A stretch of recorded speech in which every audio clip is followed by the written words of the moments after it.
Part 2 is the ones who answer back. Storytelling and Mysteries Channel. The night after Mason's live stream incident, police blocked off Lake Marin. Not because of the public panic, but because of what they found on the shoreline when they returned. Fresh footprints. Small ones. Child-sized. Leading into the water. But not out. They were no more than 5 or 6 inches long. Too small for any adult. Too small even for Lena Ward. The footprints led investigators to reopen files from decades ago. 5 missing children, all under age 10, vanished between 1983 and 1991. All last seen playing near the lake. Not one was ever found. But the strangest thing? The footprints matched the exact length and width of one of the missing children from 1986. 39 years ago. Impossible. And yet, there they were, fresh in the mud. Detectives reviewing the recordings, both Lena's and Mason's, noticed something horrifying. There wasn't just one voice. There were several, layered, blended, murmuring over each other like children whispering secrets in a dark room. The deep drowning voice wasn't alone. When slowed down, enhanced, and isolated, you could hear a girl's laugh, a child humming, a tiny whisper saying, "Follow," and underneath it all, a chorus of voices rising and falling in the sound of the waves. Voices belonging to children who should have been dead for decades. Investigators re-examined the GPS tag on Lena's bike. She had stopped at Marin Point, the same spot where all 5 children were last seen.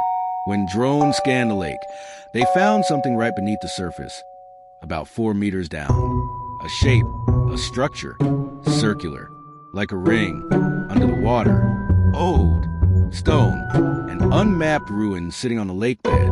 Locals had always said the lake swallows things, but no one knew it meant structures too. When divers went in to confirm, something went wrong.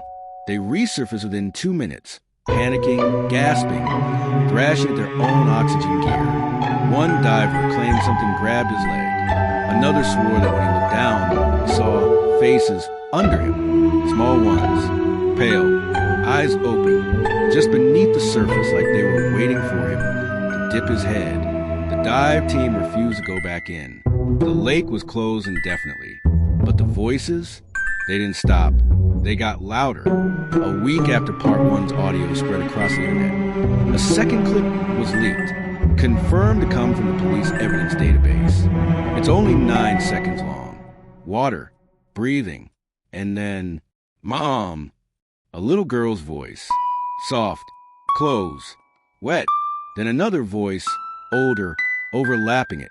"Help us." Then a third, tiny voice, sharper, whispers, "You heard us. Now come." Experts tried to debunk it as audio manipulation. They failed.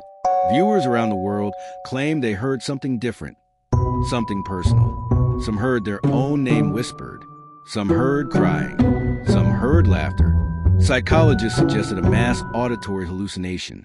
But people who grew up near Lake Marin heard something else entirely. They recognized the voices, because these were the same voices reported in missing child cases dating back to the 80s. Then came the final night. The night everything changed. At 2:43 a.m., residents living around Lake Marin flooded 911 lines. Reports came in describing children running across the water, small handprints appearing on windows, voices outside calling, "Where are you?" Lights flickering in houses facing the lake, shadows standing on the shoreline with no bodies casting them. Some residents said they saw Lena standing at the water's edge, not moving, not blinking, just staring at the town, waiting. Police arriving on the scene witnessed something they would never speak of publicly, but audio from a leaked body cam captured it. The officers approached the lake with flashlights. Fog rolls in rapidly, unnaturally. The water is still, too still, then a ripple, then another, then children's voices rising under the surface. Hundreds of them, layered, crying, laughing, calling names. One whispers, "She's here." Another, "She wants you to listen." Then, clear as day, Lena's voice cuts through. "Please, don't look at the water." A loud splash follows. The officer wearing the camera screams, and the recording ends. This is the last known official contact with the voices. Folklorists were called in privately. Their conclusion wasn't scientific, but it fit the pattern. The legend wasn't about ghosts. It wasn't about an underwater creature. It was about the drowned children calling out. Because something in the lake needed new voices. Something old. Something shapeless. Something that can't speak on its own.